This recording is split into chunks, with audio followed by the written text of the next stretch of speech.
Good morning.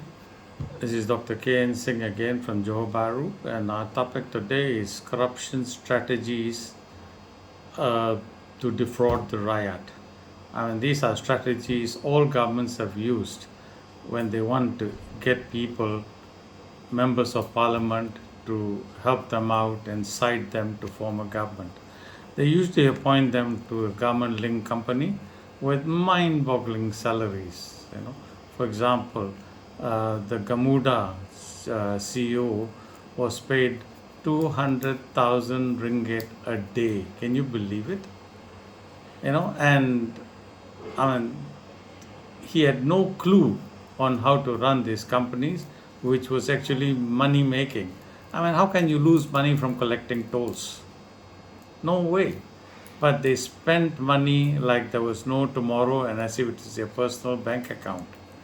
You know, they were now that they're losing money, they want the government to bail them out for 3.36 billion. Can you believe it? Now, KSAS, which is one of their subsidiaries, is worth 1.24 billion. LDP is 2.2 billion. Now, this is a corporate bailout, and they want to use KWSP funds, which belong not only to the government, they belong to the Rakyaat. The KSAS concession will expire in 8 years' time, while the LDP will expire in 10 years' time. After this time, both the highways will be handed back to the government. There will be no more toll increases for these highways. So, Prime Minister Sabri's and the Finance Minister Zaifu's argument to take over these two highways is totally a bailout. The other component, Sprint concession, has 11 years to go when the government gets it back free. So why on earth pay Gamuda 1.81 billion for it now? Sprint and Smart Tunnel are losing money, around 200 million a year, due to high maintenance and low traffic. Now, why give Gamuda 2.1 billion for this? When they took over the risk, they should bear the losses too. And they could have made huge profits if they had managed them properly and not paid crazy sum to the directors and the CEOs. Looks like our government is privatizing profits but socializing losses. What is interesting is that this proposal by Gamuda was the same in terms of valuation as was submitted to the Pakatan Harapan government in 2019. The investment bank that did the proposal was CIMB Bank, where the CEO was then Tunku Zaifil, our present finance minister. The latest thing to outrage the Malaysians is that they find that JKR is now paying 519 million to a private company to maintain Istana Negara. Now, is this where our hard-earned taxpayers' money is going to? What's wrong with the old days when we had a rectification complaint and JKR looked into it, and if they could fix it, they did fix it. If they could not, they called 3 tenders, picked the best.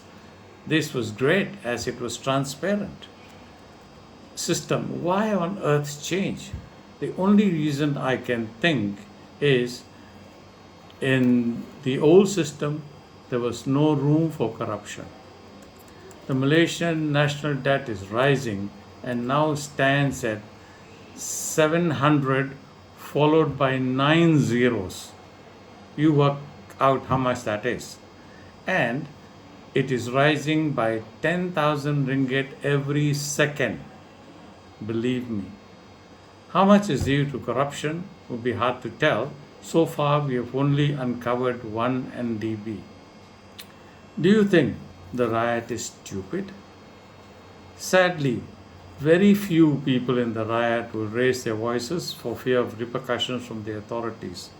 But this is the truth. And I feel that we should have to stand up and be heard, not only in Parliament, but also in the media. Earlier, the newspapers were aligned to the government and refused to print anything that was against the government. But now we have social media to reach the masses. We also hear rumors that Tan Sri Maidin is trying to collect another majority of MPs to form another government, possibly by giving out more places in GLCs. But to what end? It is possible, but people are fed up. They have lost faith in the current lot of member of parliament, especially the 11 members of parliament who became frogs and jump parties, lost all the credibility from those who elected them. How can people forget this? Please remember that the people of Malaysia elect the members of parliament, not the government. I am told that the next election will be coming before the end of this year, maybe as early as October 2020. I implore the opposition to unite. Pakatan Harapan, PKR, Amanah, DAP, Warisan, Muda, together with Gerak Independent, please unite and you will definitely beat UMNO and Barisan Nasional. The 11 frogs will not be elected. They are now jumping party to party, hoping for a nomination. Any party who accepts them will sink. People have had enough. I hope people look at the candidates and elect the MP accordingly on basis of his or her integrity, honesty, and the willingness to serve the people. See what they have to say. They must have the people's at heart and must see that corruption is robbing totally this country blind. Why are we giving corrupt parties more mandate to steal? Look at the candidates, not the party. He or she may be from Muda, Warisan, Pakatan Harapan, PKR, DAP, or Gerak Independence. These are people with integrity and will bring about the change if you vote for them. If the opposition is not united, it will be harder to overthrow this present corrupt government. But the people will decide, and I know they will decide well, as they will choose for the future generations. The future generation depend on what the people choose in GE 15. God bless Malaysia. Till we meet again, this is Dr. K.N. Singh from Johor Bahru. Thank you for listening.